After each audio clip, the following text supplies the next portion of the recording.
County Commissioners meeting, February 11th, 2020.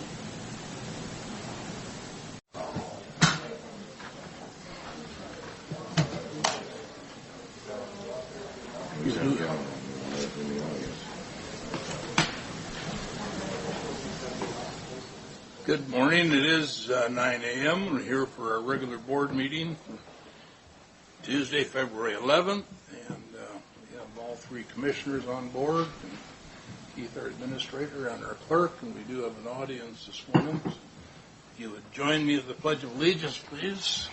I pledge allegiance to the flag of the United States of America and to the republic for which it stands, one nation, under God, indivisible, with liberty and justice for all. Thank you. The first item is the legislative update from our lobbyist in Olympia.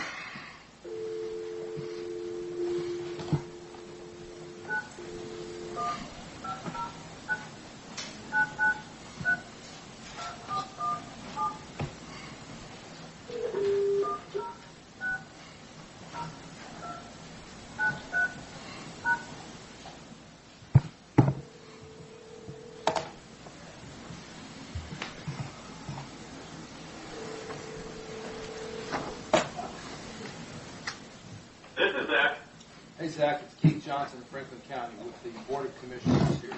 Good morning. How are you doing, sir? We've got me and Grandpa here, both. Morning, Zach. Jim? Good morning. Who do we have today? We have myself, Keith Johnson, County Administrator, all three members of the Board of Commissioners, the clerk, and we do have an audience with us today. Sounds like a plan. You guys have any questions on anything over the last week or so that you've seen, or any of the bills that might be of concern to you? Well, Zach, which bills made the cutoff that you think have the most effect on counties? Let's start there. Well, I think we're going to put out another report here after the end of today, once the Ways and Means, Appropriations, and Transportation Committees are adjourned. Because the fiscal bills are the ones that are really going to have the impact, and the transportation bills. On an interesting note, Senate Transportation canceled their meetings today. So we're not real sure what's going on there. Apparently, they either like the House vehicles or we're going to deem all these necessary to implement the budget and come down to a fight right at the very end, which makes that question even more difficult to answer, because if they're planning on coming down to a fight at the very end and we're separating everything, there is absolutely no way for us to even get an idea of what they're going to do. I think we're losing him. Hey, Zach, you're breaking up quite a bit. Can you hear us? Sure, you know what's going to happen? And it'll happen right at the last minute, all behind closed doors. One of the positive things that we can say is there doesn't seem to be much of an inkling for these guys to move any of the firearms legislation. Those bills, thanks for hearing the line is outdoor around the corner, and it's a lot of contention, and I don't think that the senators and representatives are motivated on an election year especially to push like that. On an interesting note, the governor did sign into law his first bill, and it was the increase on the B&O tax. So maybe what I just said doesn't make any sense. It's difficult to tell. Hey, Zach? Yeah. We're only getting about every third word in your conversation here. Here. Are you on a speakerphone? I am. I've been having some service issues here. Hold on. Or maybe it's my iPad. It's going to move it away. Oh, there it is. Is that a little bit better? So far, so good. Okay. Sorry about that. It's our whole network went down last night. It doesn't seem to be back to perfect yet. All right. So what I was talking about was the firearms legislation and the fact that they're not feeling real motivated to move very contentious bills this year. But then, contrary to that, the governor signed the B&O tax into law here. And so that's his first thing that he signed. It was all over the news, and that can't make people very happy just in general who own businesses. So, we're not entirely sure how that's going to go. In terms of bills that are impacting the counties, the biggest thing we're watching right now is any of the bills where they try and sneak a climate change or any environmental remediation into any of the bills. They're even trying to sneak the climate change stuff into the voluntary stewardship program. They're enticing counties to participate in those programs and then putting a little caveat at the end. Oh, yeah, by the way, if you're going to do this, we have to have environmental considerations and, no net negative or a net positive environmental impact. But the problem they have is no one has been able to, at this point, schedule for us or tell us what a actual standard is on the environmental protection or a net negative or a net positive on environmental impact. It's just the contention there is it really just opens it up to a free-for-all, and we're left at the whim of the agency to decide whether a project is doing it. And so that's a pretty big problem for us.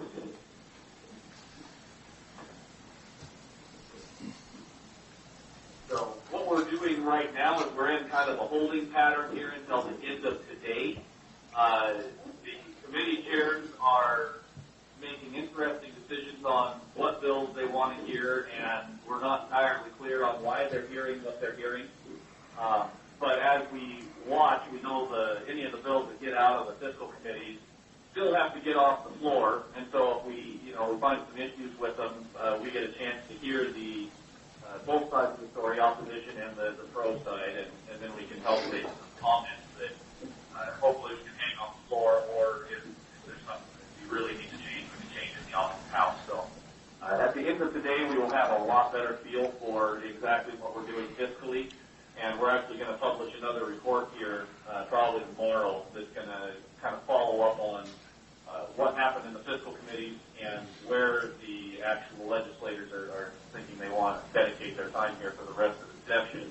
And that'll give us a really much more clear picture on where we need to focus our efforts on those bills that are going to be the biggest impact of the county. Some of the things that are moving that are interesting, they're talking about water rights and water banking. Some counties utilize water banking as a source of income, and a couple of bills out there that prohibit the transfer of water rights, would stifle that particular source of income for counties.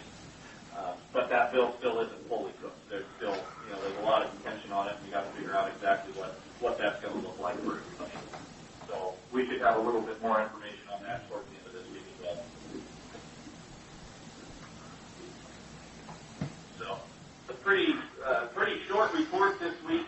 There's not a lot of information to share in general. There hasn't been a whole lot of movement. We're, like we said, we'll just wait until the middle of this week to figure out what the landscape looks like after the full-on first cutoff here, and then we'll have an idea. They're going to be fighting all week and all weekend on the floor here, and we've already heard that they've got sessions scheduled through the weekend, Saturday, Sunday. There must be some pretty good stuff they're going to be talking about here. So it'll be good watching on TVW, and we'll be up there making sure that we get our word in if we can. Hopefully, legislators will come out of the chamber to actually speak with them. So we're not sure this will be the first time we'll really be wanting to do that. So Zach, Brad Peck, with the recent discussions about the Public Records Act, when I was over there last week, it was pretty obvious that the vast majority of the legislators are no longer willing to come out in the hall and have discussions with people claiming that it potentially created Public Records Acts obligations for them. They wouldn't even, in some cases, take a piece of paper that you handed them because they said it then becomes a public record. And I'm curious, one, if you have had that same experience, and two, I want to ask you about House Bill 2420, which is the one that would require the state of Washington to meet its obligations to fund or operate indigent defense services for legal defense services for people who aren't able to pay for themselves. Let's start with those two. We have, in fact, experienced that exact thing. All of the offices literally say, well, maybe not all of them, but almost all of the legislative offices have a plaque hung up that says no paper, just period, no paper at all. Okay, so you're having the same experience. I just, in the interest of time, I just wanted to know if you had the same experience. Sounds like you do. On the indigent defense issue, Zach? 2420, it's the same kind of result that we've had last year and in previous years on indigent defense. They never heard it in committee, so that bill is dead. It could come right back in a heartbeat. All they'd have to do is say that it's necessary to implement the budget. Absolutely. That being said, as much as we would like it, and that's important to us, they didn't give it a hearing time. They didn't really have any time to even consider it. Okay, so I'm hearing that, Zach, I'm hearing that their proposed trade-off was to offer a 3% lift on what is currently a 1% annual increase for county taxes, and I don't think that's going to get much support, and certainly isn't going to get support here in Franklin County if I'm reading things right. Have you heard anything about their efforts to try and do that and say we don't need to pay for indigent defense when we're giving you authority to tax more? Well, yeah, I mean, that's been kicked around, and, our response is, I'm sure what you're seeing on the county level, that comes down, and they're just kind of passing the buck to you guys. Right, okay. Like, you guys want more money, go ahead and pass more taxes, because, it's easier just to pass that to you. And our response is, well, yeah, that's great, but we just can't keep taxing our counties to death, and that really isn't fair to our commissioners. Yeah, well, it really is a state-stated issue. I don't think the counties are going to raise taxes until the state starts paying all of their obligations under the Constitution. I was just curious whether or not you'd heard that same pitch or that same trade. I heard it last week when I was over there. So. Yeah, and the legislators that represent especially rural counties, they're all up in arms against that 100% because, we don't have the tax base in the rural counties that they would have if they came here to Omaha. Yeah. Well, even the bigger counties to be able to do it. Even if it were a proper thing to do, and I say it's not, the cost of our indigent defense costs, if we have one murder trial, it's going to cost the county and therefore the people of the county more than the proposed authorization to increase taxes, which again, I'm not going to vote for it. I don't think anybody else here is either. But that's the maneuver, and I don't think a lot of people realize how much the indigent defense costs impact our budget, but it's more than... Well, that's information that we share with them regularly, in terms of where Washington State is in paying for or compensating counties for indigent defense. We're at the almost very, very bottom of the list. There are some states that pay 100%, there are some that pay 50%. And even a 20% remuneration for that would be a heck of an increase. Yeah. Well, the Constitution says they're supposed to pay it all, so until they get to 100. Absolutely, and you point that out every time, and I think that's really kind of where the field is in terms of a compromise that you would. I don't think that your legislators or other rural legislators are willing to compromise on our Constitution, and that's the position they've taken. And no, we don't want to compromise and say, okay, the county can raise their own money, because that's just passing the buck again, and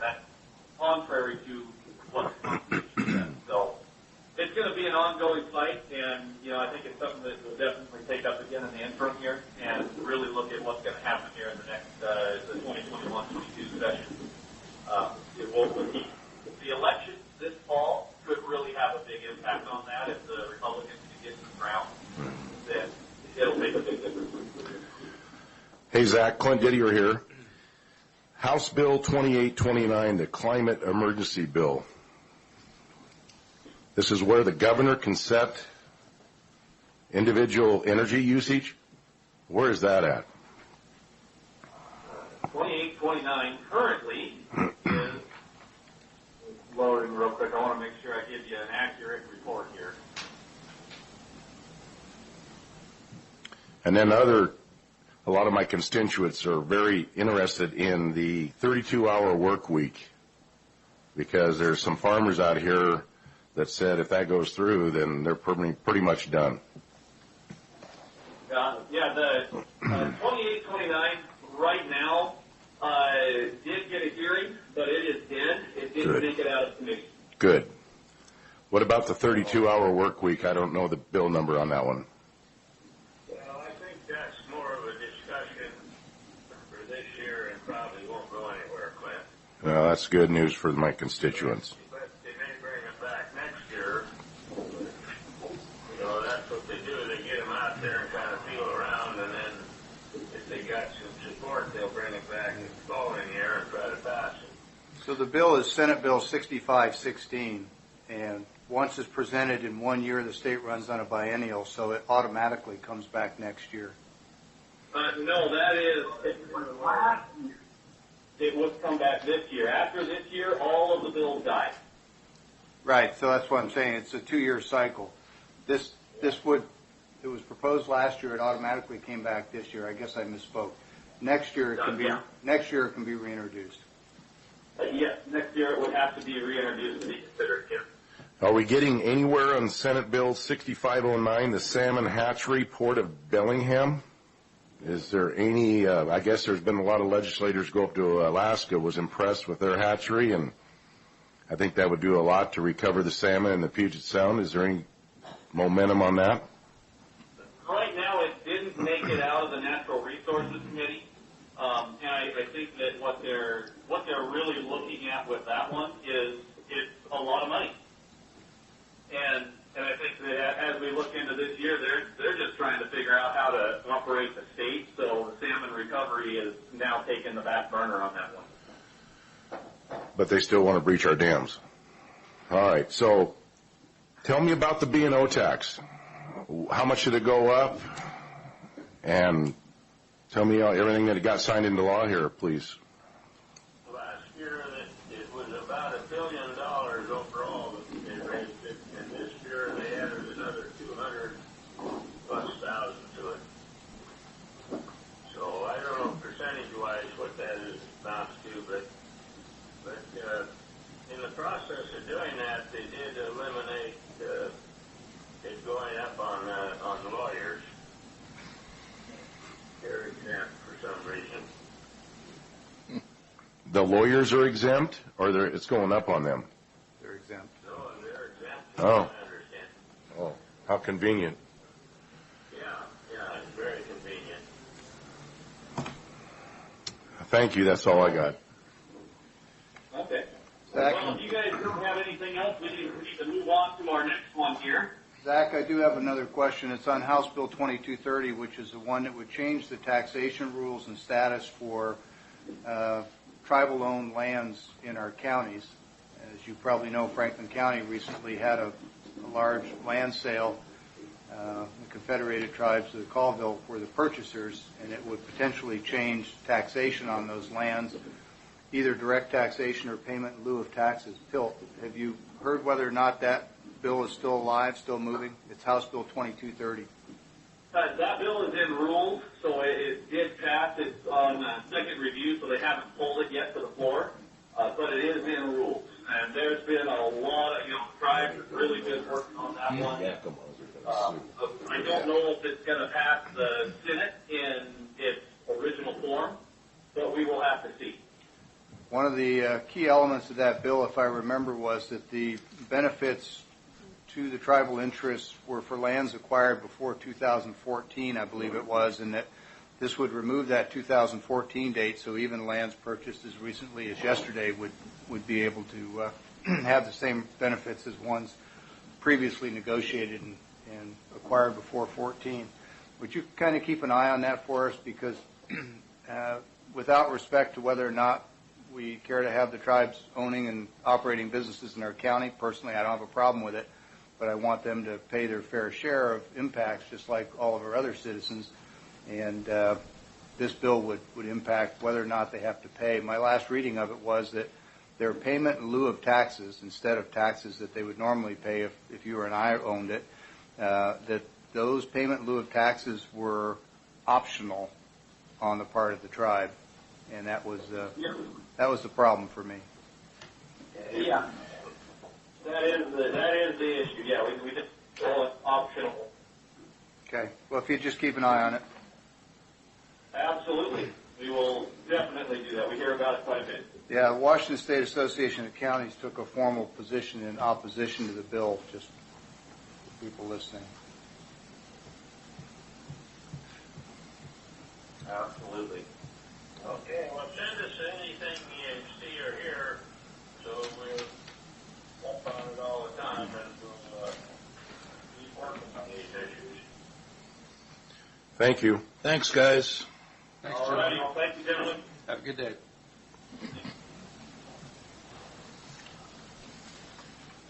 Next item on the agenda is Stephen with us today. All right. You come up, Stephen. I got a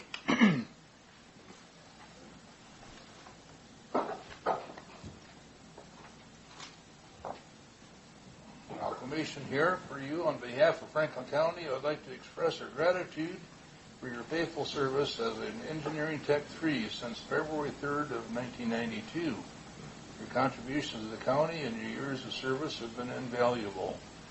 Please accept this certificate of appreciation for your dedication and professionalism. We hope you know just how much we respect and have valued your colleague. You are missed at Franklin County. So, Stephen, congratulations. Thank you. Thanks for your service.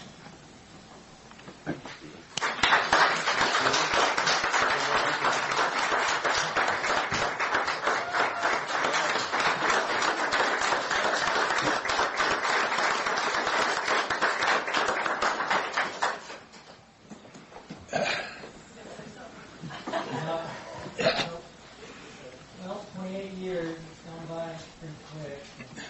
The town is kind of like a second family to me.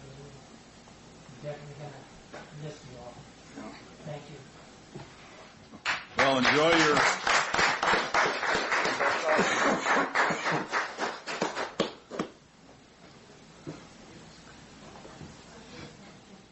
your retirement, Stephen.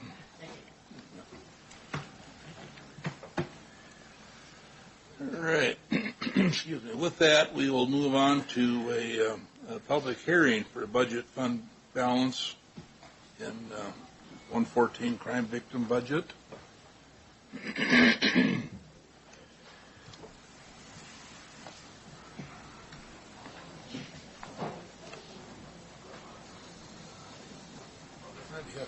You had quite a following. Yes. Kelly, you bringing that forward, or Sean?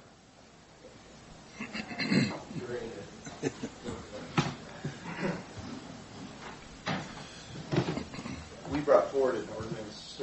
Typically, we have our carryover balance. This is kind of like an account where you have a savings account side and a checking account side. In prior years, the full amount has been transferred over to the beginning balance. In this particular year for 2019, that was not done.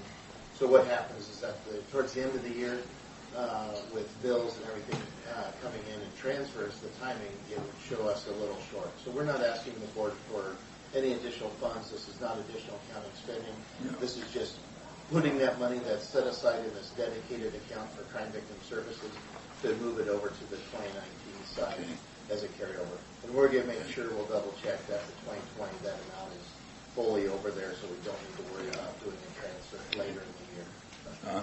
Also, this is a public hearing, so before we ask the commissioners, does anybody in the public have a question, concern, or thoughts about this? Okay. Commissioners? Pretty direct. I had some concerns or questions. I called Kelly and we got them all straightened out. It was we're in the budget numbers. I wasn't aware there's a budget number 3083 for quadruple zero that is in every budget. So, so that was just a matter of clarification with Macy. Pretty straightforward. I have no problem. Okay. No questions from the audience for the public hearing? If not, we'll close the public hearing. There's no further questions from the commissioners. Entertain a motion. Mr. Chairman, I don't see a resolution number on here, but move for approval of resolution before us entitled Budget Fund Balance to be added to the 114 Crime Victim Budget as presented. I second. It is 2020-043. So, all in favor? Aye. Aye. Okay, and for the record, I've just written in 2020-043 as the resolution number. Thank you. Thank you, Commissioner. Thank you, Sean. With that, we'll move on to Kyle. Please, follow-up discussion on Recovery Coalition's feasibility study. Morning, Kyle. So I came today before you as follow-up from a discussion from several weeks ago when the Recovery Coalition had presented on a proposal to convert the old Trios Hospital into a recovery center that has a multitude of services in there, and their ask from the county was for the county to support the development of a feasibility study to determine one, if the structure is able and capable to meet the needs, and second, if it's fiscally appropriate to. And during that meeting, the board, although I didn't present with the Recovery Coalition, the board had requested that I reach out to the state to see if they had funding to support a feasibility study. And so I had contacted the Department of Health, the Health Care Authority, and the Department of Commerce, and wasn't able to track down any funding for a feasibility study. They have funding, they have capital money for the project to move, if that the counties or the Recovery Coalition could apply for to help support the costs of transitioning it, updating it to meet the needs, but there wasn't any funding for any kind of a feasibility study. And so I came back to the board to report that and to ask for direction either to move forward or to inform the Recovery Coalition that the county's not interested. Well, I'd like to capture your last couple of words where you said that the county is not interested. That might not be a full representation, certainly not of my view. No, I'm sorry. Okay, I misspoke. That isn't what I meant. Let me just speak for myself. I've done some research in the intervening time, and while a recovery facility, I think, is a worthwhile pursuit, and I think would provide services that are needed, I'm not convinced that Franklin County ought to have a role up front in financing their feasibility study. Frankly, if you've got a not-for-profit independent body that wants to take this on and they can't raise $12,500 for a feasibility study, then that gives me great concern about their capacity to do anything going forward. Yes, the state says they have some capital money, but I've been doing this long enough, and so have you, to know what that really means. It means you may have funding, you may not. You may have funding this year and not next year. And if this were a small business proposal in front of me, and who was working on a council of governments loan committee, I'd say absolutely not, because there isn't a foundation there to make this a viable enterprise. If they've got to come to the counties to fund something this relatively meager for feasibility study, then that combined with the recent track history of the principals involved in the organization don't give me a adequate comfort level that we ought to spend the citizens' money to do this. So that's where I'm at. Others may feel differently, of course, but it doesn't appear that there's a viable game plan in place. Okay. So Kyle, go ahead. I'm sorry, Chairman. I have to totally agree with you, Commissioner. It's, also looking into it a little bit. And I'd asked a question when that group was here earlier that, so I can't support it. So question for you, Kyle. Our portion would be $12,500 for the study. Kennewick's portion would be the same? Benton County. Benton County. Yeah. That's what I'm talking about. And the Recovery Coalition went before the Benton County last Tuesday. And what was their decision? They had agreed to support it. They'd agreed. And then what did the Recovery Coalition's amount that they've already put in? How much was it? It's just not $12,500 to my point. No, the feasibility study, I think, was the cost was estimated between 46 and 50. Yeah. And there, I think, the potential to go over that was there. I think the recovery, the hospital district indicated that they would cover half up to any overruns, and their request from the county, from both counties, was $12,500. And what they're asking for basically with this is that we are interested in participating in a recovery coalition, which is a detox center. And I've also said that with that detox center, we could possibly look at the abused girls that we're going to be dealing with here down the road, and we could be dealing with the homeless shelter that they wanted to place in East Pasco, all in the same area because there's multiple buildings. Yeah, and I think the primary focus were addiction type services. I think there had also been talk about the potential of again, many of the clients that have experienced substance use disorders also have mental health issues, and so there was the I guess expectation that there would be a mental health component to the facility as well. And if I remember, I stated at the last meeting that I would be for this if we didn't make a magnet to attract outside problems to come to our area. It's only for our area, but I don't know how would we restrict that from happening. Yeah, and I think there's a lot of conversation to be had.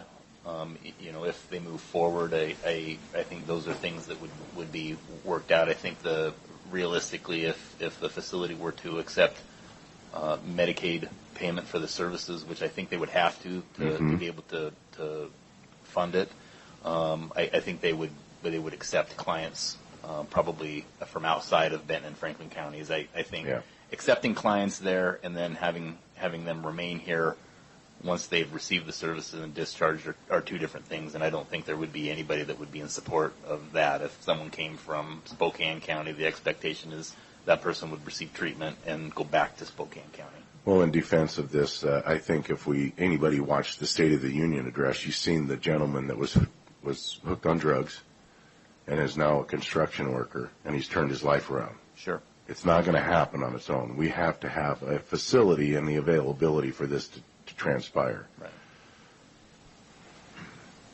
So I think there's two different issues here. I doubt that there's anybody on the board or maybe even in the room that is opposed to the idea of providing opportunities for people to turn their lives around, become productive citizens, or to provide the kind of services that have been discussed. The question is whether or not it's an appropriate time and function for the county to weigh in. If this program were already vetted and established and appeared to be viable and they wanted to invite the county to participate on some level, then I think it would be a reasonable thing for us to do. If this is a panacea and this is the answer to all our problems, I would have expected you as our Human Services Director to bring it forward and say, we need to do this. And I'm not going to put you on the spot, but I suspect that you have some reservations as well about the viability, because we've seen so many of these programs come and go over the years. And one of the things that we know is that it takes solid backing, sound financing, a good plan, and frankly, if you can't get past the feasibility stage without having the counties come to the table, that gives me great concern about your long-term viability.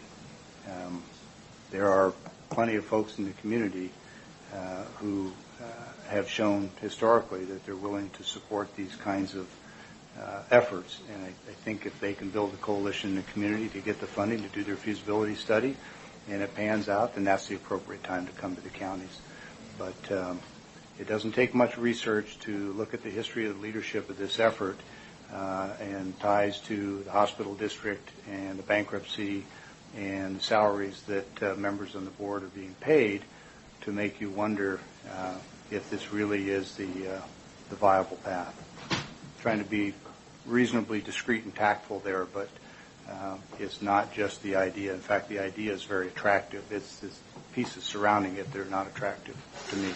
Okay.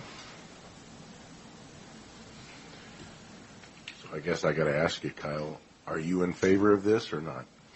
I think I'm in favor of the services, and I think I don't know that anyone who has any knowledge about behavioral health services would disagree that the services that they've talked about providing at this facility are needed and they're lacking in our community.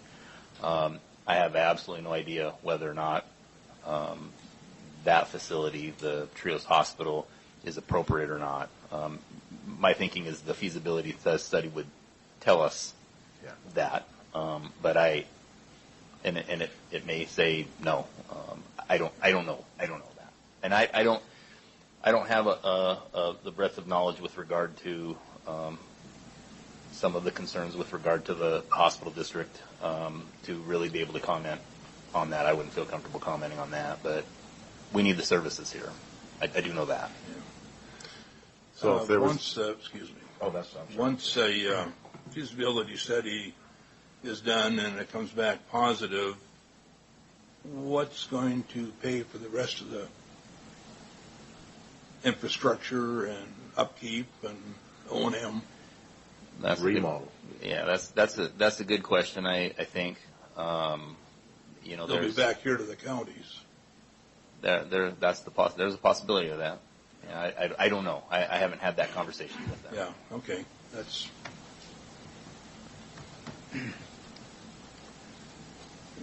So, any other questions for Kyle? Thank you, sir, okay, for your legwork and coming back with us. All right, thanks.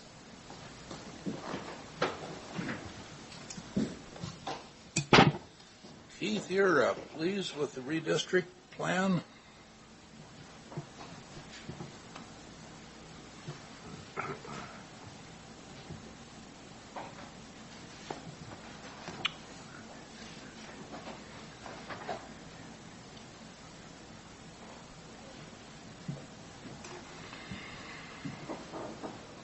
Commissioners, in your read-ahead material was the plan proposal that was published in both the Herald and the Graphic that we're legally required to advertise in the Graphic. In further conversations with the county civil attorney and some individual conversations with commissioners, I'm asking or inviting you to consider some slight modifications from what that plan had proposed that was in your read-ahead material. To make it a little easier to follow, you'll recall that a lot of our discussion was centered around this area.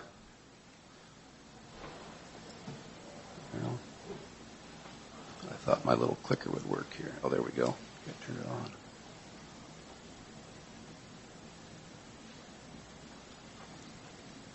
There.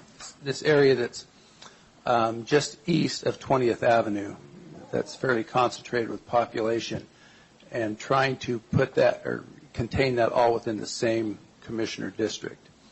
As I said in conversations with the attorney's office, we looked at trying to bring that boundary all the way over to 395, but these precincts that are between 395 and 20, the numbers made it very difficult to balance that without creating a significantly different boundary in the northern part of the county up near Connell, and did not feel like we were getting unanimity amongst the commissioners to try to move that boundary line.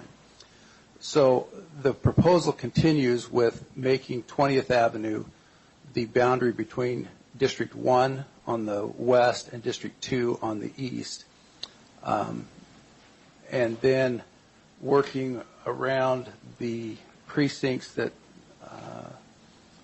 are located along 182 on both the north and the south to bring those into primarily District 1. It would start with 47, which is the large district over in the Chapel Hill area, and then we would add 39, which is this area around the Hapo Center and just a lot of this new development just to the east of the Hapo Center. Would bring 46 and 51. Make sure I have my map correct. Yeah, 46, 51, 58, and 68 into District 1. And then everything north, 70, 73, everything north of Burns Road would remain in District 3. And the only difference in terms of what changed from that prior proposal was 73 and 70, which is on the far northwest corner of District 1 and the intersection with District 3. We had proposed bringing those into District 1, but the idea currently is to suggest leaving those in District 2 just to make the numbers balance a little better for the current time. Now we recognize that we're in the middle or in the beginning phase of the annual or 10-year census, and we will have census information that gives us more reliable numbers a year and a half from now, at which time we would then take a look at further adjustment to these boundaries. But in light of the upcoming election for this year, are suggesting that we make these changes to more accurately reflect where growth has occurred and where neighborhood boundaries lie. So with that changes to the, Keith, what is the numbers now for 1, 2, and 3? What would be the total according to the information? That would leave now. Giving you a spreadsheet, the bottom of that shows the total numbers for each district. Oh, it's on this spreadsheet right here. Okay. That would show about 30,000 votes for District 1, and we estimate that there's at least 2,000 people that are currently in those precincts, particularly Excuse precincts. me, Keith. I'm sorry. I apologize for interruption, but you said approximately 30,000 votes, and that has the potential to mislead people about what numbers we use. I appreciate the correction. 30,000 population. We estimate an additional 2,000 people are in that area currently or shortly will be, as particularly Precinct 47 has a number of homes in it. So that's just an estimate that we've added. We added 1,800 in District 3 that we think are there. That shows totals of District 1, 32,211, District 2 of 34,896, and District 3 of 31,370. Obviously, the majority of our growth is taking place in Districts 1 and 3, so I anticipate that within by the time we receive census data, we will have caught up, perhaps surpassed the population estimate for the proposed District 2. what needs to happen in terms of adoption, I don't expect a vote or adoption today. We have to publish what the board has tentatively agreed to as a final plan and allow the public to weigh in on that. That process takes about 10 days. By the time the deadline for publishing in the graphic is Monday afternoon, so it would be this coming Monday before we could get it to them. The following Thursday is their publication date, so the board could then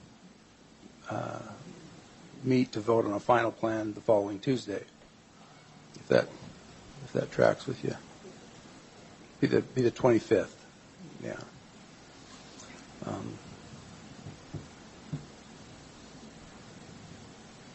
I'm interested in comments and feedback and suggestions. And there may be members of the public here that wish to speak on this as well. It's not a public hearing, but the public is part of this process. Is there any comments from the audience today on this proposal? So, Keith, you have a sometimes difficult and unenviable position. You've got 3 intelligent, independent, strong thinkers who don't always agree. And you have to walk that balance. I'm of the opinion that satisfying the whims of the board is not your first obligation. It's complying with the law. I'm going to try not to put you on the pointy end of the spear too much, but would you agree with me that while this generally comports with the law, there are things that we could do that would make it more compliant? Assuming there was board support. I do agree that we could make a stronger case for defending a Voting Rights Act challenge. Okay. But I do think that that this is defensible as well. Okay. Thanks for your opinion. But that's an opinion. And Well, I agree with your opinion, by the way. I just recognize the difficulty of your task. thank you. And just to confirm what you said, is that after the census and after the final numbers come in, we would then be able to come underneath the 4-year Yes. and redistrict again. Yeah. The state law requires that within 8 months of receiving census data, you're required to redistrict based on that data. You have the option to redistrict no more often than every 4 years, Right. based on these estimated populations from the Office of Financial Management. And my understanding is that the receipt of the census data requires us to make sure that we're in balance. Now, we may find out that when we get that data that we're not far enough off that we have to redistrict. Right. But we have to make sure that they're within a margin of error to satisfy the requirements of the Voting Rights Act. So, and I want to just reiterate that without the additional estimated added, I go from the largest district now down to 29,570 without the additional 1,800 added. Correct. So we've just reversed roles here a little bit as far as what we were already sitting at. Yeah. District 3, I believe, is the fastest growing. District 1 is the next fastest, and District 2 is the least Yeah. fast growing. By So- putting 70 and 73 in District 3, we anticipate very rapid growth over the next couple of years there. So, yeah, concur with that. And so we had that initially going into District 1, which would further elevate his numbers and project in growth. I mean, whether we go with the first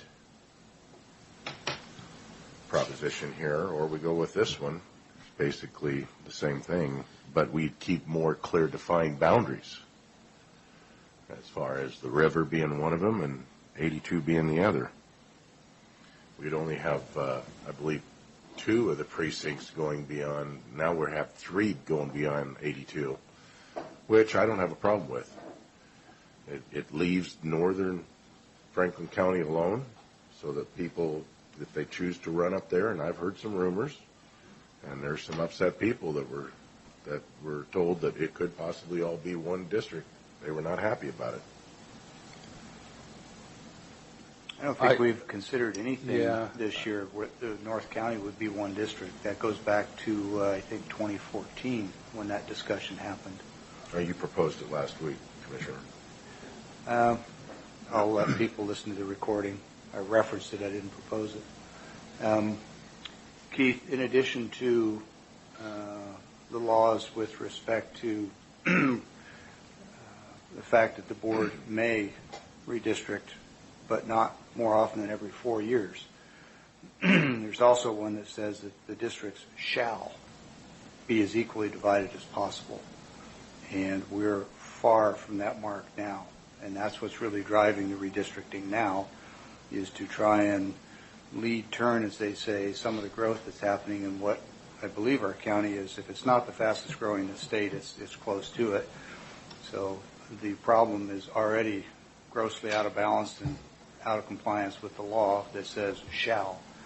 So this is an effort to mitigate some of that imbalance, recognizing that waiting another 2-3 years with the rate of growth we're having, we would be way, way outside the norm and probably would draw potential litigation attention that we'd rather not. Is that a reasonable assessment, you think? Certainly. I agree with that. So the way it was proposed in the book would be more evenly divided than it is now, because as it is now without the projected growth, we're 5,000 between 2 and 3, and the way you had it in the book, we were only 2,500 between all 3. Yeah, the real difference was bringing in 39 as opposed to 73. Scale out just a little bit there.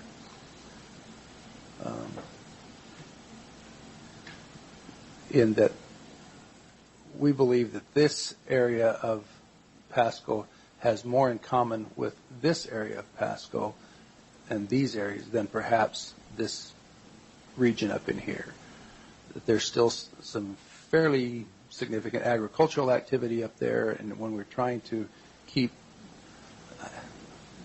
Commissioner Peck had a phrase, where is it neighborhoods of interest? There was a neighborhoods of common interest. Communities That's not verbatim out of any law. It's just that the law is clear that they want you to try and keep people in areas of common interest and make them as compact as possible, and that served to stretch the district. Right. Made it less compact and also less consistent in terms of its character. And that was the reason that I recommended that change, is this idea of being compact as possible, which is spelled out in the state law.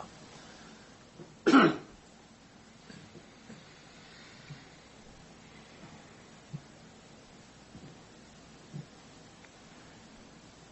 proposal is to republish the list of districts. Yes. And so that'll be the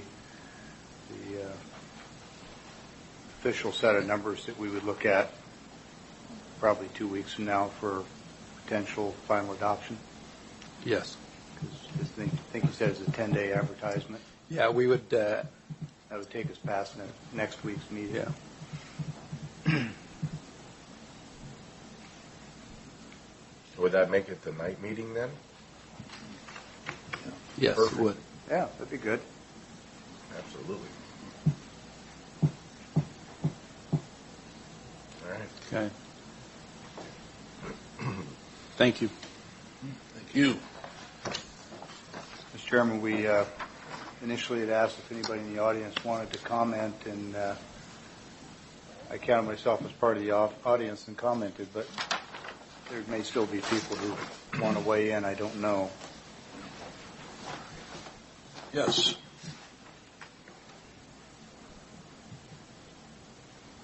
Good morning. Good morning. Good morning. Thank you for all the work you've done, Mr. Johnson.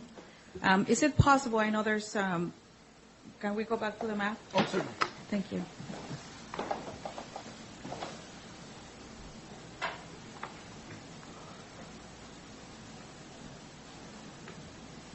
Keeping with the intention of having areas of common interest being together, is it possible to show this proposal, which is really good, and the other proposal where you would have 395 and I believe it's like 4064 all the way south to the river?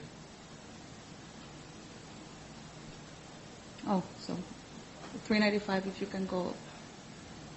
The other way. 395 is this way. There Sorry, you go. 395, yes, sorry.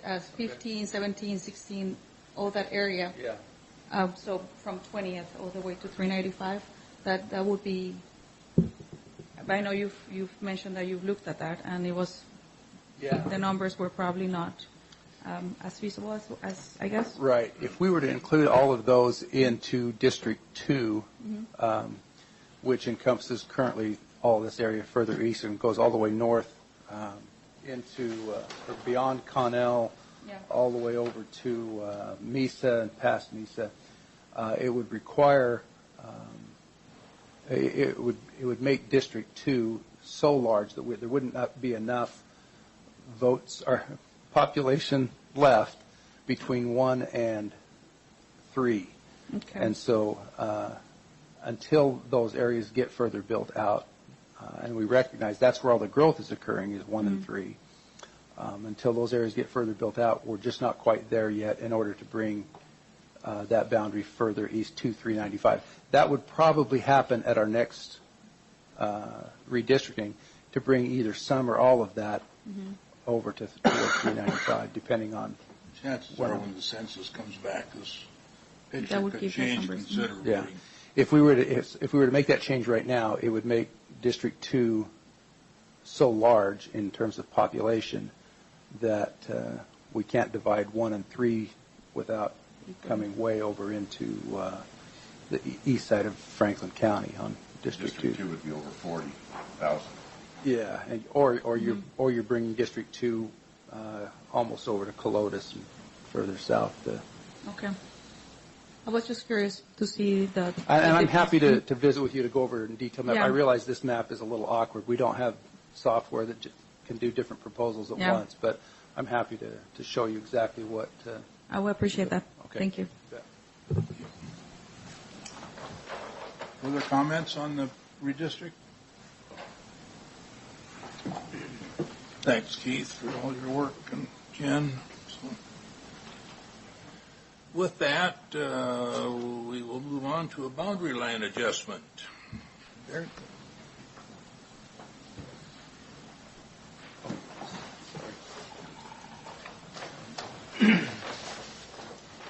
Morning. Good morning. Is that working? All right. Thank you, Chair. Yeah, this is a request of a deviation through a boundary line adjustment from the standard lot dimensional requirements for properties over 25,000 square foot. We have a requirement of a minimum of 120-foot road frontage. 2 of the lots in this proposal are less than that. One's at 111 and one's at 118. Also, all of the lots in the boundary line adjustment are proposed to deviate from the length requirement of a lot dimension under 16.16040. That's where our lot dimension requirements are. And it states that the length of a parcel shall not exceed 3 times the width. In this case, the applicant has requested a deviation from that requirement to provide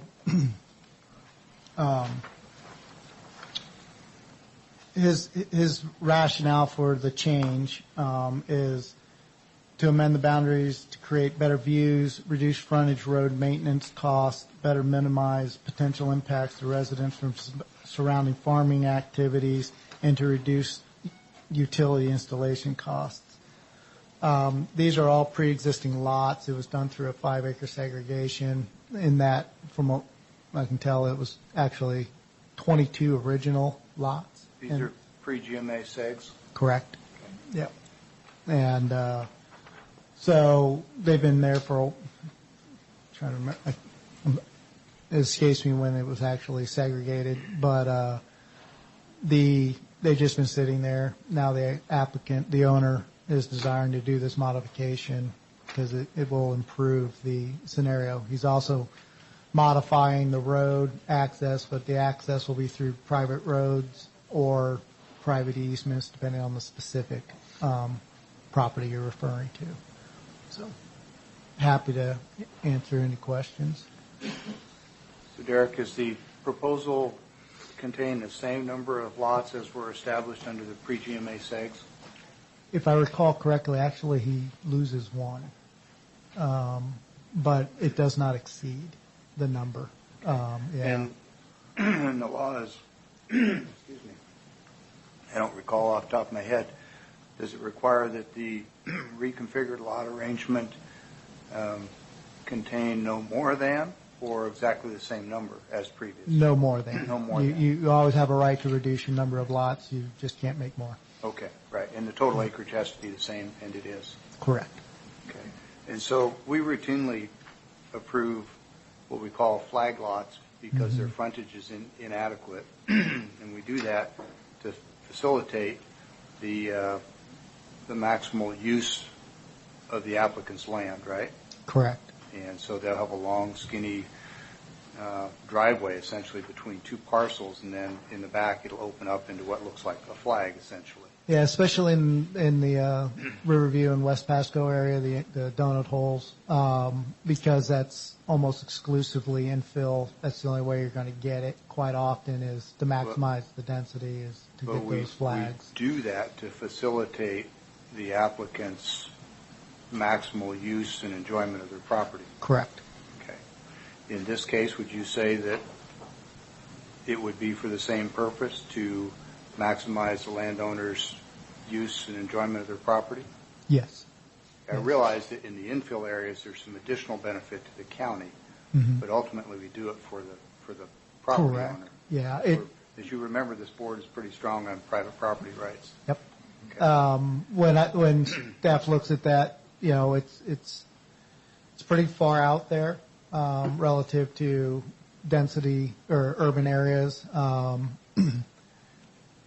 And staff doesn't really see any material, like I said, impacts or negative repercussions from this alignment. This is a personal choice kind of thing. The buyers will determine the market will determine whether or not this was a appropriate move on the owner's part. And that seems to speak to the ratio issue right there, because previously I was talking about the frontage, but right. now on the ratio of no more than 3 times the length, no more than 3 times the width, would that fall under the same premise, you think, in terms of the board helping a private property owner maximize the usefulness and enjoyment of their property? It is, in my opinion, yes. Without any significant harm to the community. Right. Well, you convinced me. Nice job. Thank you. Yeah. Any Questions? other questions? Pretty cut and dried. I can support it. Absolutely. And as usual with these, is just a vote, and then staff will note that in their conditions of approval that the board approved this deviation, and then it just moves forward. I'm trying to get it to where I bring these to you before they go out for comment, in case any of the agencies have issues or something like that. But to date, they haven't for these dimensional lot things. And the planning board approved it too. This is actually administrative. This is a boundary line adjustment, it's an administrative action. Staff, it's based purely on whether it meets the regs and the statutory our requirements. When they seek to deviate from the lot dimensions, subsection C of 16040 states that when they seek to deviate, it comes to the board for the board's approval, and then we just note that one way or the other. It does. If it's denied, then what happens is we return it to the applicant for rework. So, It does say the planning and building department staff recommends. yeah. Okay. When will it go to planning? I'm sorry? When will it go to the planning department? Planning, The planning commission doesn't see boundary line adjustments or short plats. Those are administrative land actions. okay. Otherwise, they'd be, in fact, boundary line adjustments are usually done within 15 days, Yeah. 15 to 20 days. Short plats are usually 30 to 45. If we went to the planning commission, they would take significantly longer. Sure. Yeah, and just a reminder, the planning commission doesn't approve anything. They make They recommendations. make recommendations to the That's right. board. So, Mr. Chairman, happy to move for approval of the changes as presented and ask the clerk to take the specific language from the agenda summary report under suggested motion to ensure that all the details are proper. Yeah, and that's boundary line adjustment 2020-02. Correct. I second. Further discussion, all in favor? Aye. Aye. Aye. Thank you.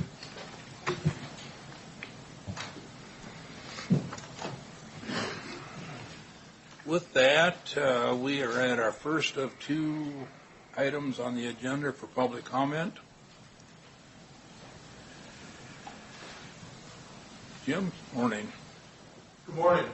I want to back up to the discussion in reference to the feasibility study of the KGH Hospital for secured bed space, unsecured bed space, public services in one location. I think I'd be remiss if I didn't at least make this statement in public. We have a homeless, mental health, drug-addicted issues within the Tri-Cities that we're responsible for as a collective body to do something to make a difference. As we're looking at this, our only viable option when you talk about these issues is we take people and remove them from crisis and put them in our jails. That's not going to work much longer, gentlemen. It will not work much longer. So you had a group of people, professionals, that stepped out and said, well, what do we have that we could work with that's in the Tri-Cities that addresses this issue, this homeless issue, our mental health issues, et cetera, that we talk secure bed space, unsecured bed space, social detox, court-ordered bed space, all of those type of things. And a group of professionals, quite honestly, come up with, well, what about this? And it wasn't about a business model or how it was done. It was about getting community buy-in to include two sets of commissioners in Benton and Franklin County to look at it as an option, a viable option in the Tri-Cities that doesn't have bridges or boundaries attached to it because it's more far-reaching than that. I would ask that you reconsider taking that money, which comes from basically the money that's passed through from the state to look at this, to see if it is a study, if it is viable. And quite frankly, no disrespect to anybody, but $12,500 is about, one, seeing if our commissioners would buy into this process and look at it as a viable action to take place and to look at. It's not about who runs it, et cetera, et cetera. It's not about KGH. It's not about the Recovery Coalition. It's about public safety and what's best for our communities. And quite frankly, $12,000 is budget dust. And the message that I believe you all sent, I'm not calling you out or trying to be disrespectful, is you sent a message that says, yeah, everybody's in except for us. And I don't believe that's the direction you should go, especially as it impacts our community safety, our public safety, and also in the long run, who knows what the outcome is. It might not be a viable option, but at the end of the day, $12,500 is about trying to get you all to have a buy-in to a bi-county problem that exists, and how do we address it? Thank you. So with equal respect, it is a business. It's a not-for-profit entity, and if it can't sustain itself, it creates expectations that fail. It takes us down a path that, if it's viable, will succeed with or without $12,500 from the counties. A lot of the arguments surrounding this have been about the need. Everybody's on the same page about the need. I think, if memory serves, as a guy who is pretty ardently anti-tax, I have on multiple occasions made proposals that this board enact the 1/10 mental health tax, which would provide millions for these services. And I would enlist your support, Sheriff, in encouraging my fellow commissioners to follow that lead and support that 1/10 mental health. That would give us the kind of funding that we could address these things. Two of the proposals I've made included a 1/10 offset on the 6/10 that we currently pay to transit, which in my personal view has a bloated budget. We've got 2 members of the transit board here. I'm hoping that they will do something.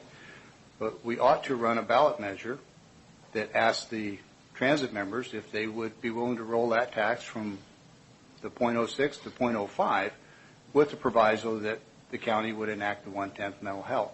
That would be a meaningful step. That would get some things done.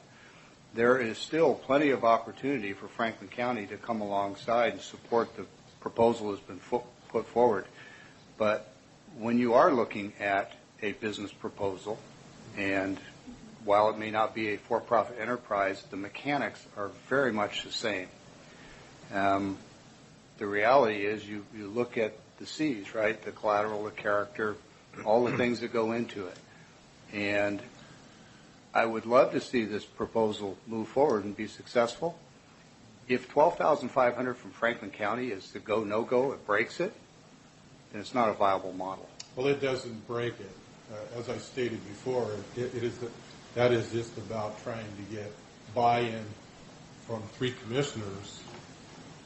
Yeah. Say, yeah, I'm supportive of it. And in reality, it's not very much. And to respond back to your 1/10 of 1%, that's correct. I am actually for instituting the 1/10 of 1% because it's a problem that's going to continue to grow.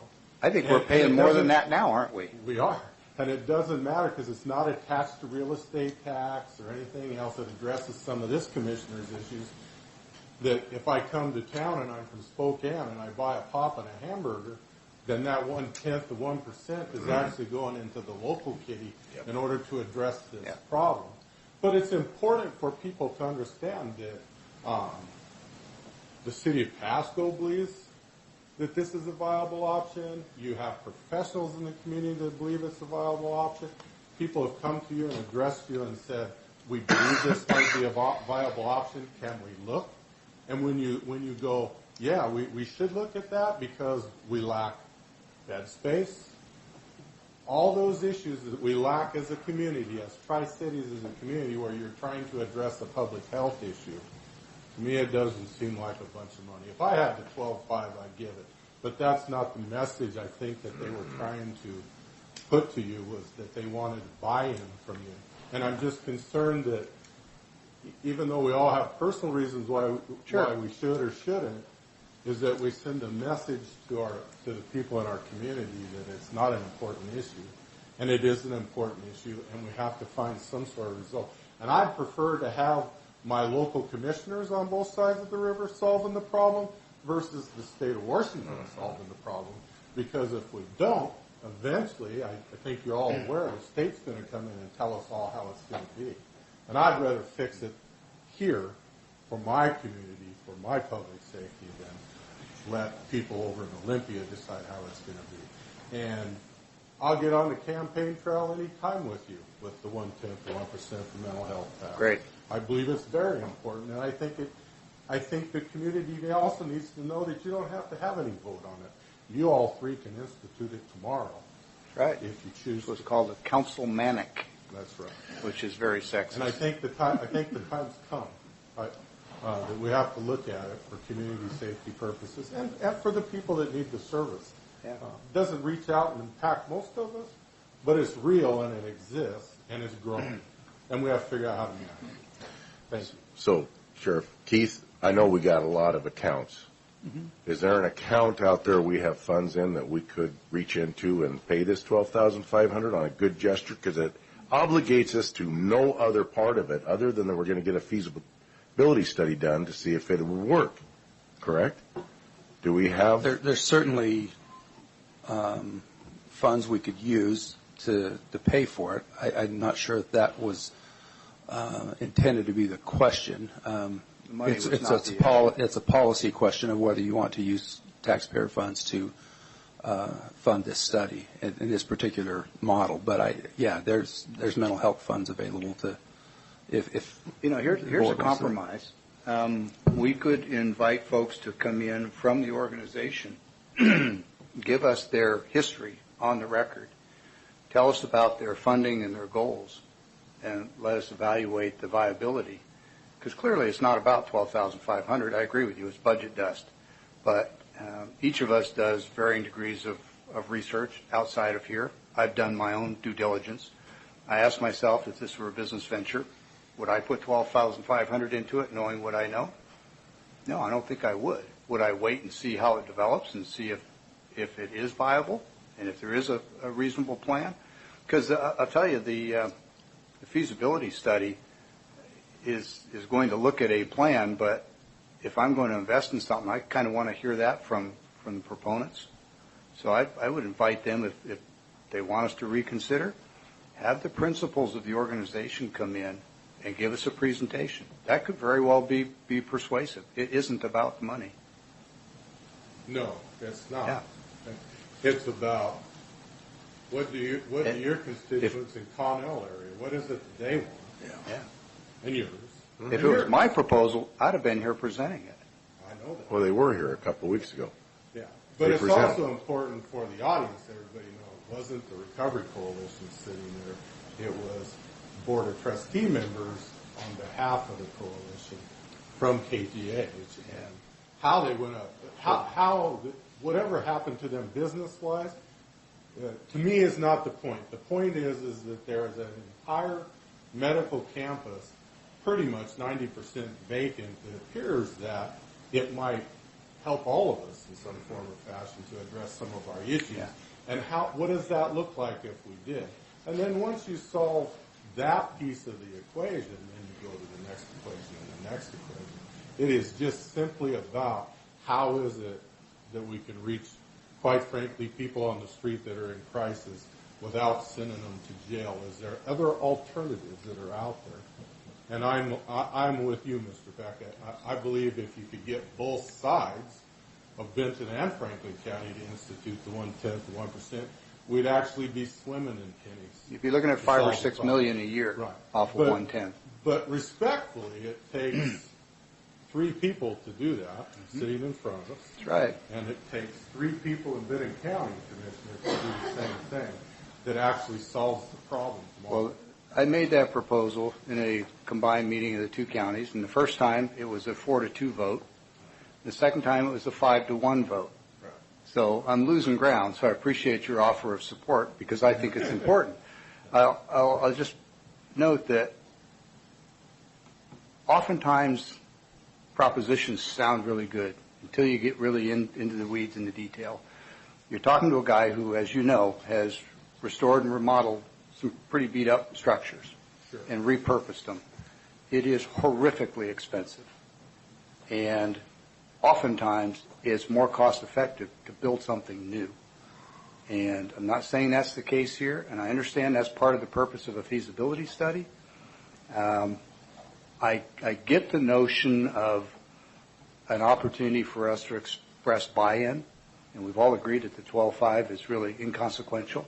So they've got my buy-in. I'd love to see it. I don't think we have to write a check, $12,500 from the citizens' money to prove that point. But I'd like to have them come in and give us a detailed layout of what they really want to do, and especially what kind of investment they think it's going to take to repurpose those buildings and deal with asbestos that's in there, to deal with lead-based paint, to deal with any number of other things. I mean, you start running a public facility like that, you can have linoleum tiles that have got asbestos in it. Pretty soon, a building you thought was a good deal is more expensive than building new.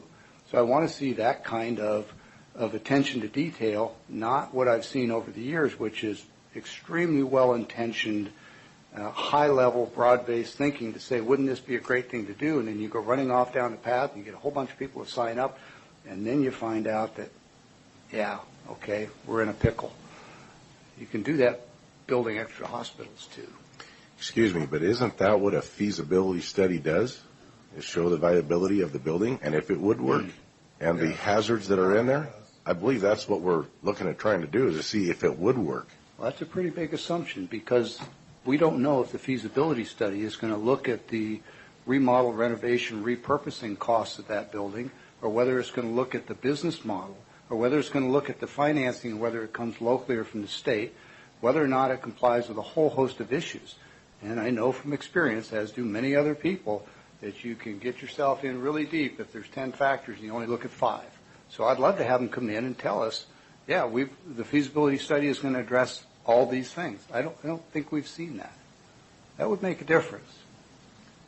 I sit on a couple of loan committees. I see loan packages on a recurring basis. And you get a sense pretty quickly of who's done their homework and who's got a viable plan and who doesn't. This may be very viable. I haven't seen the evidence of it. Come in and show us the details.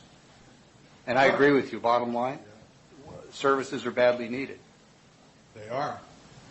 Yeah. And Doesn't mean you jump on. It's also badly needed that you three gentlemen be a part of that process and buy in order to address that issue and have and some sort of buy-in that, yeah, you're for it. I get you. I'm already bought in on the need. Yeah. I'm 1,000% on the need. That's just, frankly and respectfully, that's just Sure. where you. That's just Yeah. where you and I differ. To me, $12,500 is, well, it goes a long way for the intent of what it Sure. is. It may not be a viable option, but I can tell you projects where we did kind of the same thing for way more cost, and we didn't do it. Again, it's not about the money. Imagine if they came in and they said, here's our feasibility study, and they show us the 5 things they want to do. I could very well see the board saying, you know what, that's great, but why don't you do these other 5, because without them, your picture is incomplete and you really aren't going to know, and make it 25. It isn't about the money. It's about making sure that the feasibility study that they're undertaking is worth doing. Come in, present that to us, and even if the cost is more, I could very conceivably be on board. Show us what it is you're going to go study. If it's not about the money, then why do you hold it up? Because it's not my money. And if it's not about the money, Mr. Cook, why are you holding it up? It's about making sure that the feasibility study is worth $5, let alone $12.5 or $50 or $60. Well, then maybe the thing is for you that have those concerns to actually talk with them to find out. That's what I'm inviting them to do. Come in and say, here's our feasibility study, here's what it's going to cover. Again, no disrespect. I respect what you have to say, and we actually probably are all three on the same page. Most often we are. Before we come down to the 12.5, and the intent of the 12.5 isn't about needing the money. The intent of the 12.5 is to get Franklin County's buy-in to look at it as a possibility. And we can argue in circles. No, it's not an argument. No, it's a good discussion. That's the two things. I'm not willing to spend any of the public's money just as a good faith show of buy-in. I want them to come and show us what they're going to study in the feasibility study. It may very well be, and this is like the second or third time, and hopefully people get this message. It may very well be that the feasibility study could be more robust and more useful and cost more, and I could probably, without seeing, I could probably support that. But it's a choice between, do you commit the public's money without knowing really what it's being spent for? Because feasibility study, I'm telling you, can mean a lot of things.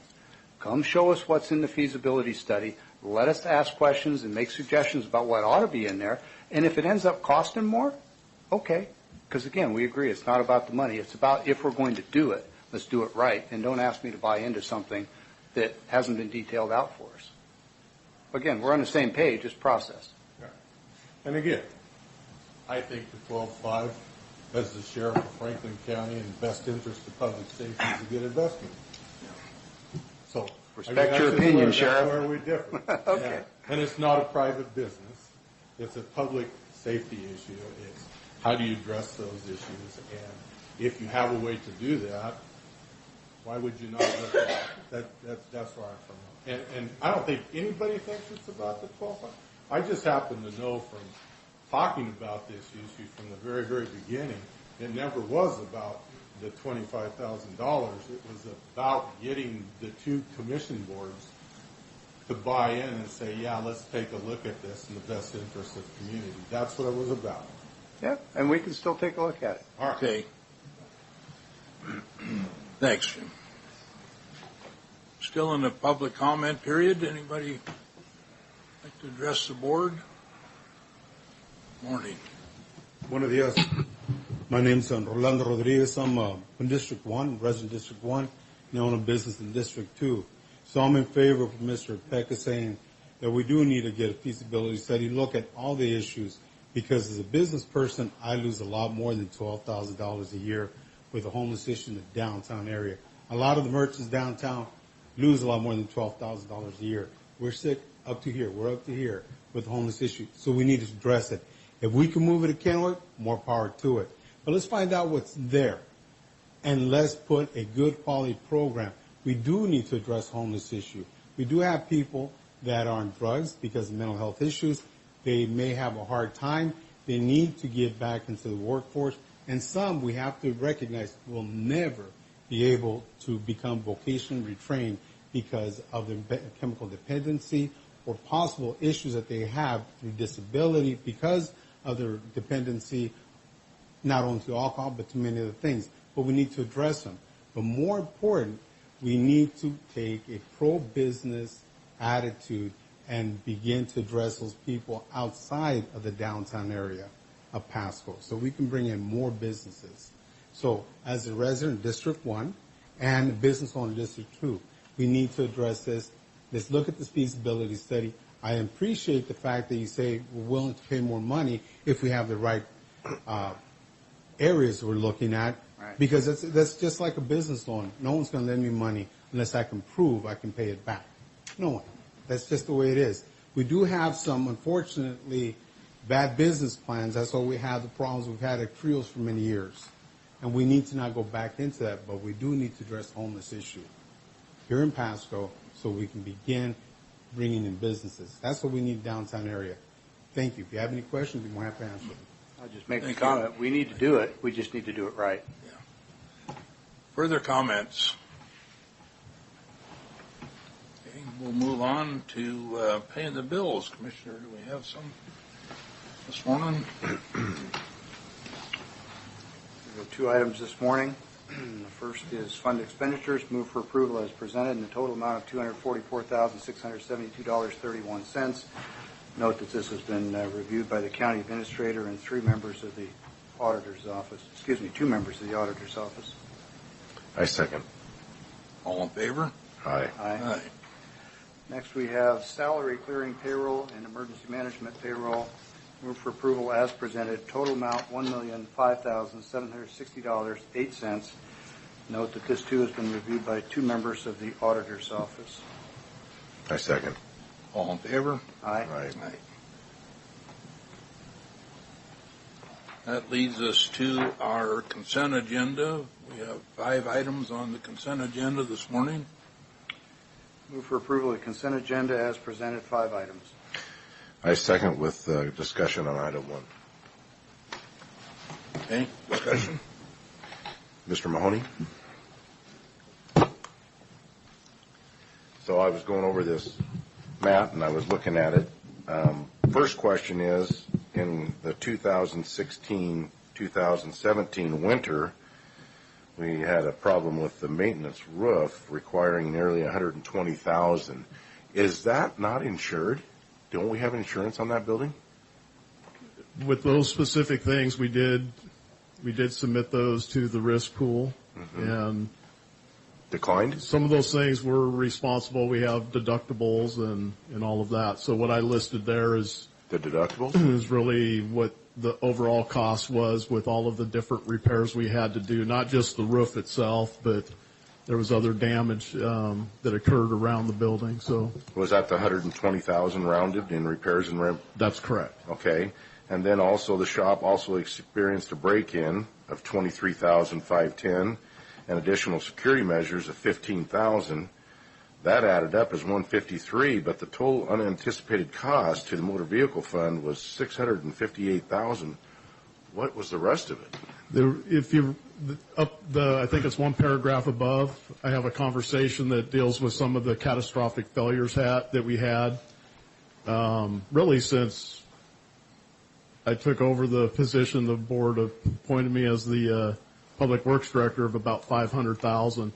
So in total, that's what we're looking at. And all of that has an impact on really the reserves that are specifically for replacement of vehicles and equipment. The one thing I do want to say is the board did approve this loan. The loan occurred.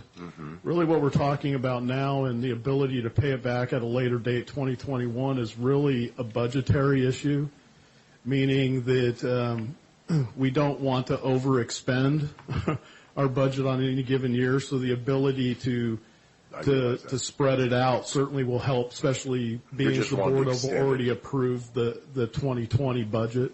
Yeah, you're just wanting to extend the loan Correct. so you can pay it off in a longer period. Yeah, there's $100,000 left to be paid back is what we're talking about. And although we do intend that to be paid back to the county road fund in 2020, we still have to keep a close eye on our budget on a day-to-day basis. That fund is designed, the motor vehicle fund is designed specifically to be a break-even fund. And so we probably to our own detriment, we really budget very tightly with that. And some cases when we do have bad years, more repairs, a lot more work, then certainly our expenditures go up as a result of that. So there's lots of reasons that it can do that, and so we just want to have the ability by extending it to 2021 to really just ensure that we don't overexpend our budget for 2020 and 2021 in the future. So yeah, in your paragraph above there it says since 2015 we experienced catastrophic failures to vehicles and equipment totaling $500,000. Yes, but it's not listed out. So I was just curious, what was it? Because aren't we on a lot of rental right now? We are heading towards that, with especially our heavy equipment, our motor graders and heavy equipment. But we're not all there yet. Not all of them, and okay. In the past, our county, for obvious reasons that I won't go into, but everybody's aware of, that fund was actually purchasing used equipment, and then so we were buying them used, and then we were holding on to them 20, 30 years beyond. The R&R was so far in the hole that... Yeah, we're talking about a fund that when I was promoted had, I believe it was like 90-some cents, 97, 96 cents in the bank for replacement. So it's been a struggle. We are getting it back and safe. Again, it's been, we've been really working our tails off to really cut down costs and get that fund built back where it needs to be. But part of that is the fund is there to replace equipment at the end of its useful life, and so we need to be able to continue to do that, but still stay in the budget that the board approved. So, well, thank you, Matt, for all your answers. Great. Appreciate it. Thank you, Commissioner. Any further comments? Not all in favor? Aye. Aye. That brings us down to Keith. Yes, we have received an application to represent us on the Hanford Advisory Board from Mr. Steve Anderson. We've reviewed his materials. He has an excellent background and expertise in the area, and I'm recommending that the board approve his nomination to the Hanford Advisory Board representative for Franklin County. Mr. Chairman, move for approval. Mr. Anderson is the former president of Meyer Architecture and Engineering from 1988 to 2016. Excuse me. Also president of the Tri-City Local Business Association from 2009 until present, still is. He came highly recommended by Dr. Kurenko, who is currently our alternate on the Hanford Advisory Board. And in his words, he said you couldn't find a better person to represent the county on this board. And Dr. Kurenko's recommendation weighs heavily with me, so I'd move for approval. I second. Okay. All in favor? Aye. Aye. Mr. Chairman, if you'll sign this document, that'll make it official. Okay. couple of other things that are just kind of for your information at the moment. We're not asking for any action. We have been going through a process with the state's assistance to conduct a energy audit for the Happel Center. I hope you'll recall some of our discussions previously about that. Commissioner Peck requested that we go out to a broader selection of potential vendors, which we did. We only had one ultimately respond to that request. There were two coming into the interviews, but then right before the interviews, one vendor decided not to participate. But having said that, I'm going to be bringing some information to the board regarding that potential energy audit and what kind of commitment would be required from the county to do that. Clearly, we have some concerns about the future of some of our systems out at the Happel Center. We've talked about ice making and the future of the ice rink. We have HVAC systems that are beyond their estimated useful life and could fail at any time. And we have a need for more energy efficient lighting, both in the parking lot as well as the interior of the building. Those all would require a significant commitment of the county to fund replacement and upgrading of those systems. But it's premature to tell you exactly which system is at risk of failure at the moment until we have a little more information from that. But I want you to be aware of that and know that we're going to be discussing that. Second thing is we did receive. I'm sorry, go ahead. Did I miss it, or do you have a name for the McKinstry is the name of the organization that participated in the. They looked at it probably, Brad, 5-6 years ago? Yeah, I think so. At the time, one of the things we discovered in our preliminary work was that there was an improperly functioning gas meter, I think, and we had astronomical natural gas bills, which we got credited back to the county. I did want to ask Keith, you mentioned systems and equipment and lifespans, and most energy audits that I'm acquainted with look at systems in terms of their efficiency, usage, areas for improvement, insulation, other things. In my experience, it's a little unusual for them to then dig into life expectancy on systems. I just want to be clear, is that part of what they're going to do, and is it reasonable that they would be doing that to help us calculate the value of investing in replacement equipment? Yes. Yeah, if we commit to pursuing this energy audit, they would be making recommendations about what needs to be replaced or upgraded or conditions that could be changed to maximize efficiency. So it's sort of a systems evaluation as well as an energy usage evaluation. Yeah. Okay. Thank you. Thank you, Keith. The other item also relates to the Happel Center.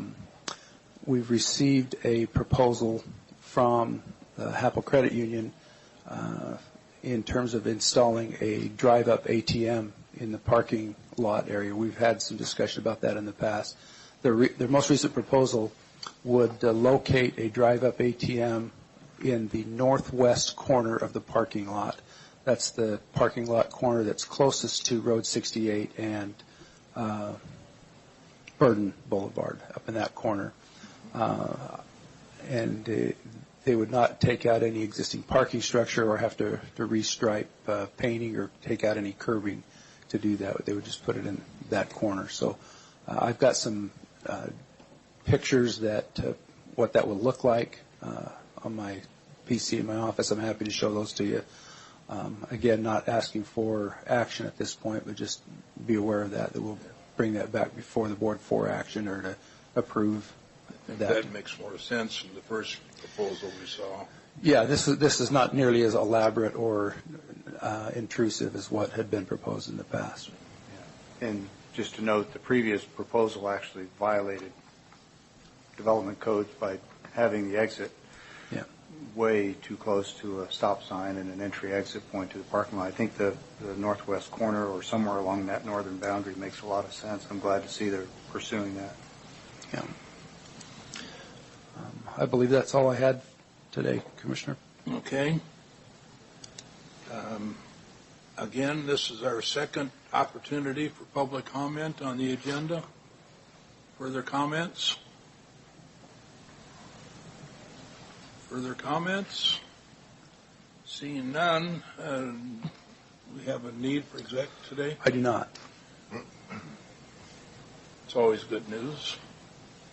Commissioners, comments? I do. I'd like to comment on the court case that occurred over in King County on the I-976 initiative that was held in court, and I'd like to say that our AG's attorneys were there, Pierce County's attorneys were there, and the attorney that my fellow citizens out here in Franklin County and I hired was there, and they all got to speak. And it was very well presented by all the attorneys, the one from Pierce County, and I just wish there was more counties there with their attorneys to present a case in defense of the voters of the 33 counties that voted in favor of the car tabs being at $30. The argument was that the car tabs wouldn't be $30, that it would be $42, and therefore the average layman voter was deceived and confused by the title of this bill. And I took offense to that because we're not average layman voters. They argued, there was a big, long, extensive argument that the people wouldn't realize what a colon stood for, and therefore we were ignorant and didn't know what we were voting for.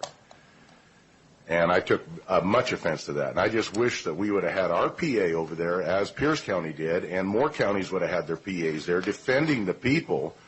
Like Franklin County, 72% of the people that voted in favor of it. And I wish they were there. Along with that, I'd like to regress a little bit to what was brought up today, and I am in support of this $12,500, and I think we can find an account to make this happen. And I think that this gets the ball rolling, and we need to get the ball rolling as far as whether or not Trios is the right avenue. It's an opportunity to show good faith that Franklin County wants to get the ball rolling on creating an avenue for this problem. And therefore, I'm going to make a motion that we agree to pay the $12,500 out of an account that Keith can find to follow up on the discussion of the Recovery Coalition's feasibility study. I move that we find $12,500 for this feasibility study for the Recovery Coalition. I can't second it because I'm interested in hearing what the principals have to say first. Okay. I'm with Commissioner Cook. It's not about the money. It's about doing something that will be effective.